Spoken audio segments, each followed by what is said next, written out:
मित्रों नमस्कार। आप सभी का हमारे इस यूट्यूब चैनल में बहुत बहुत स्वागत है। वृश्चिक राशि वाले मेरे मित्रों, आपके जीवन में 5 ऐसे व्यक्ति हैं जो आपके जीवन को संवारने का कार्य करती हैं। तो जी हाँ मित्रों, आपको कभी अपने जीवन से इन 5 लोगों को निकालने नहीं है, क्योंकि मित्रों यह 5 लोग आपके जीवन को भली भांति समझते हैं, आपके जीवन का हर सुख दुख को समझता है। आप जीवन में कई तरह की गलतियां, कई तरह के भूल करते आते हैं, लेकिन यह 5 लोग आपके जीवन की सभी गलतियों को सुधारने में सक्षम रहता है और बार बार यह 5 लोग आपके जीवन की सभी गलतियां को सुधारते रहता है। तो जी हाँ दोस्तों, ये 5 लोग कौन कौन हैं? इन 5 लोगों का नाम मैं वीडियो के अंत में बताऊंगा। आप वीडियो के अंत तक अवश्य बने रहिएगा मित्रों।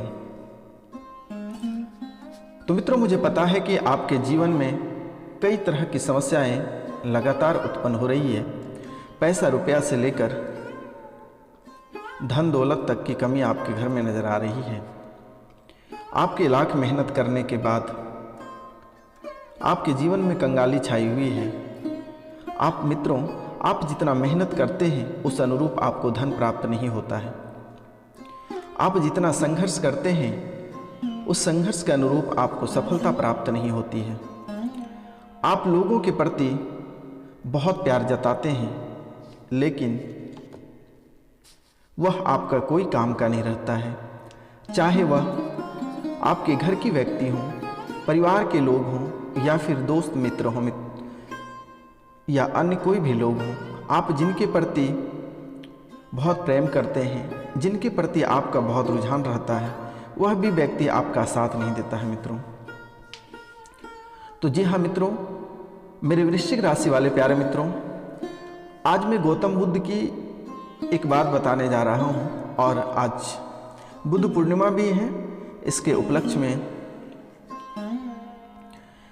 कहावत है कि बुद्ध दुनिया को अहिंसा, करुणा और संपूर्ण विश्वास को शांति का संदेश देने के लिए जाने जाते हैं और बुद्ध के दिन ज्ञान लोगों को जीवन की राह दिखाते हैं। तो जी हाँ मित्रों, यदि हमारे अंदर ज्ञान नहीं रहेगा तो फिर हम किसी काम के नहीं रहेंगे। तो ज्ञान मित्रों तभी होता है जब आपकी कोई गुरु हो और गुरु के बिन ज्ञान नहीं होता है। तो जी हाँ मित्रों, आज यह वीडियो आपको कंप्लीट देखनी है, क्योंकि यह कोई साधारण वीडियो नहीं है और यह वीडियो खास आपके लिए बनाई गई है और आपके सभी समस्याओं को ध्यान में रखते हुए यह वीडियो को बनाया गया है मित्रों।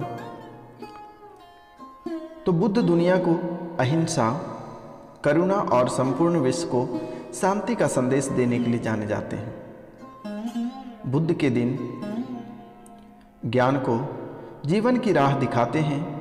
भगवान बुद्ध ने पूरी दुनिया को करुणा और सहिष्णुता के मार्ग के लिए प्रेरित किया। बैसाख पूर्णिमा के दिन बुद्ध जयंती मनाई जाती है और आज के दिन ही भगवान बुद्ध का जन्म हुआ था और इस दिन को बुद्ध पूर्णिमा भी कहा जाता है। और बुद्ध जो है दुनिया को अहिंसा, करुणा और संपूर्ण विश्व को शांति का संदेश देने के लिए जाने जाते हैं। तो जी हाँ मित्रों, बुद्ध के दिन जो है ज्ञान लोगों को जीवन की राह दिखाते हैं और भगवान बुद्ध ने पूरी दुनिया को करुणा और सहिष्णुता के मार्ग के लिए प्रेरित किया। तो मित्रों, गौतम बुद्ध का कहना था कि हर पुरुष की 4 पत्नियां होनी चाहिए। गौतम बुद्ध का कहना था कि हर पुरुष की 4 पत्नियां होनी चाहिए। तो लेकिन मेरे वृश्चिक राशि वाले मेरे मित्रों, आपके दिखावे के लिए एक हैं, लेकिन आप हे मेरे कृष्ण, आप भी कई रूपों में प्रस्तुत होते हैं। तो जी हाँ मित्रों, आपके लिए भी यह बहुत रोचक कहानियां हैं और इसके पीछे एक दिलचस्प कहानी है। बुद्ध के प्रारंभिक उपदेश वाले 32 आगम सूत्रों में से एक में इसका जिक्र किया गया है। बुद्ध ने सुनाई 4 पत्नियों की कहानी। तो जी हाँ मित्रों, एक आदमी की 4 पत्नियां थीं। प्राचीन भारत की सामाजिक व्यवस्था ऐसी थी जहां एक पुरुष कई पत्नियां रख सकता था। समय बीतने पर वो व्यक्ति बीमार पड़ गया और उसे अपनी मौत करीब दिखने लगी। जीवन के अंत में वो बहुत अकेलापन महसूस करने लगा। उसने अपनी पहली पत्नी को बुलाया और उसे अपने साथ दूसरी दुनिया में चलने के लिए कहा। व्यक्ति ने कहा, मेरी प्यारी पत्नी, मैंने तुम्हें दिन रात प्यार किया, जीवन भर तुम्हारा ख्याल रखा। अब मैं मरने वाला हूँ, क्या तुम मेरे साथ वहाँ चलोगी जहाँ मैं अभी मृत्यु के बाद जाऊँगा? तो मित्रों, उससे उम्मीद थी कि उसकी पहली पत्नी का जवाब हाँ ही होगा, लेकिन ऐसा कुछ नहीं था मित्रों। लेकिन उसने जवाब दिया, मेरे प्यारे पति, मुझे पता है कि आप हमेशा मुझसे प्यार करते थे और अब आपका अंत करीब है। ऐसे में सब आपसे अलग होने का समय आ गया है। अलविदा मेरे प्रिय। यह कहकर पत्नी चली गई। तो मित्रों, उस व्यक्ति ने दूसरी पत्नी को बुलाया। उसके बाद उस बीमार पुरुष ने अपनी दूसरी पत्नी को बिस्तर के पास बुलाया और मौत के बाद के सफ़र पर साथ चलने की विनती की।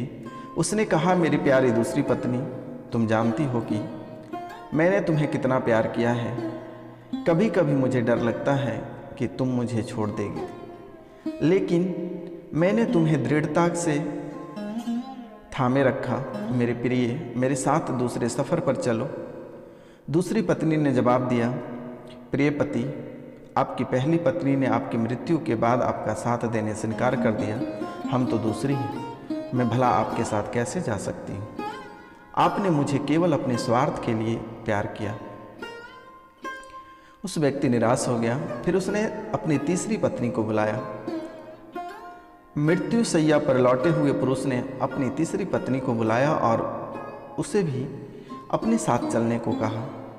हे मेरे मित्र, तीसरी पत्नी ने आंखों में आंसू भरकर उत्तर दिया कि मेरे प्रिय, मुझे आप पर दया आ रही है और अपने लिए दुख हो रहा है, इसलिए मैं अंतिम संस्कार तक आपके साथ रहूंगी। इस तरह तीसरी पत्नी ने भी उसके साथ चलने से इनकार कर दिया। मित्रों, वो निराश होकर चौथी पत्नी को बुलाया। जब चौथी पत्नी को बुलाया, उससे पहले तीनों पत्नियों ने उसकी मृत्यु के बाद उनका अनुसरण करने से इनकार कर दिया। तब उसे याद आया कि उसकी एक और पत्नी है, उसकी चौथी पत्नी, जिसकी उसने ज़्यादा परवाह नहीं की थी। चौथी पत्नी के साथ उसने हमेशा एक दासी की तरह व्यवहार किया और हमेशा उसे दुत्कारा था। पुरुष ने सोचा कि अगर वह सब उससे अंतिम सफ़र पर साथ चलने को कहा तो वो निश्चित रूप से मना कर देगी। हालांकि वो इतना ज़्यादा डरा हुआ था और अकेलापन महसूस कर रहा था कि उसने अपनी चौथी पत्नी से भी दूसरी दुनिया में साथ चलने की गुजारिश की और पत्नी ने अपने पति के अनुरोध को तुरंत स्वीकार किया। तो पति के अनुरोध करने पर चौथी पत्नी ने कहा, मेरे प्यारे पति, मैं तुम्हारे साथ जाऊंगी, कुछ भी हो, मैं हमेशा आपके साथ रहने के लिए दृढ़ संकल्पित हूँ। मैं आपसे कभी अलग नहीं हो सकती। तो मित्रों, इसीलिए यह बात को मैंने आपके सामने इसलिए रखा क्योंकि आप बाहर किसी से भी कितनों प्रेम करो, लेकिन आप जिसको रजिस्टर करके घर लाए हो उसके मान सम्मान में कभी किसी भी तरह का कमी मत होने देना, क्योंकि वही आपके घर की लक्ष्मी है, वही आपके घर के मान सम्मान है, वही आपके घर के प्राण प्रतिष्ठा है। मित्रों, जिसे घर लाए हुए हैं 100-200 लोगों को बारात लेकर गए और उसे वहाँ से उठा के लाए हो, अब ना उसके कोई घर है ना कोई परिवार है।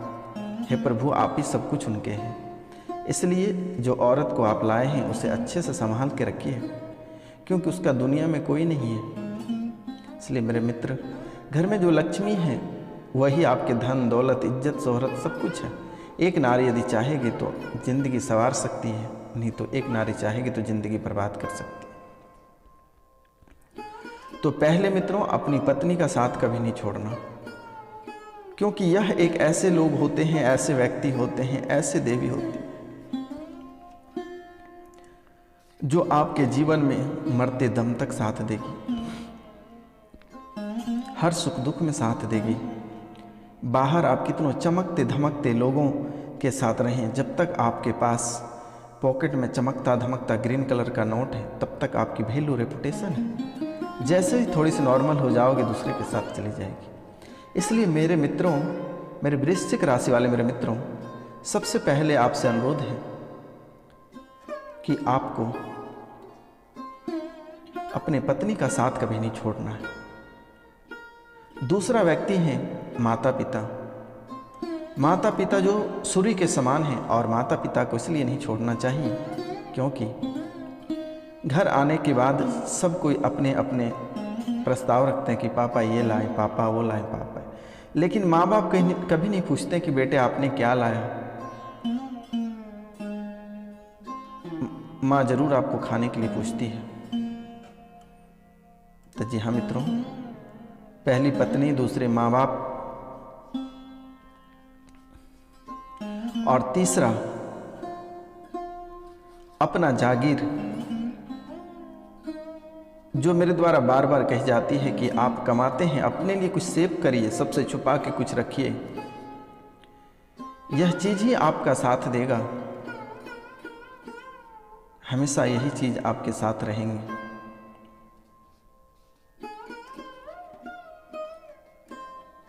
ये चीज कभी आपका साथ नहीं छोड़ेगा मित्रों। अंतिम सांस तक वही चीज आपको साथ देगा। तो जी हाँ मित्रों, आगे और दो बातें रह गई है। तो इससे पहले जो इस चैनल पे नए आए हैं, इस चैनल को सब्सक्राइब करिए, लाइक करिए और अधिक से अधिक शेयर करिए मित्रों।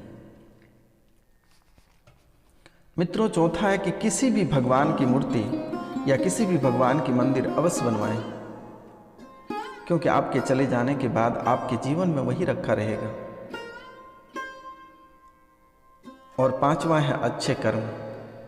किसी भी व्यक्ति के साथ आपको बुरे कर्म नहीं करना है, क्योंकि मित्रों आप स्वयं कृष्ण हैं, आपके समान, आप देवता के तुल्य हैं, आपके बराबर कोई नहीं कर सकता है। इस पूरे ब्रह्मांड में वृश्चिक राशि के बराबर कोई नहीं कर सकता है मेरे मित्र। आपके बराबरी करने वाले लोग, आपके व्यवहार जैसे लोग, आपके जैसे प्रेमी लोग आपके बराबरी करने के लिए इस ब्रह्मांड में कोई पैदा नहीं हुआ है। वृश्चिक राशि के जातक कहे तो बहुत जहरीला होते हैं, नहीं तो बहुत अच्छे स्वभाव के होते हैं।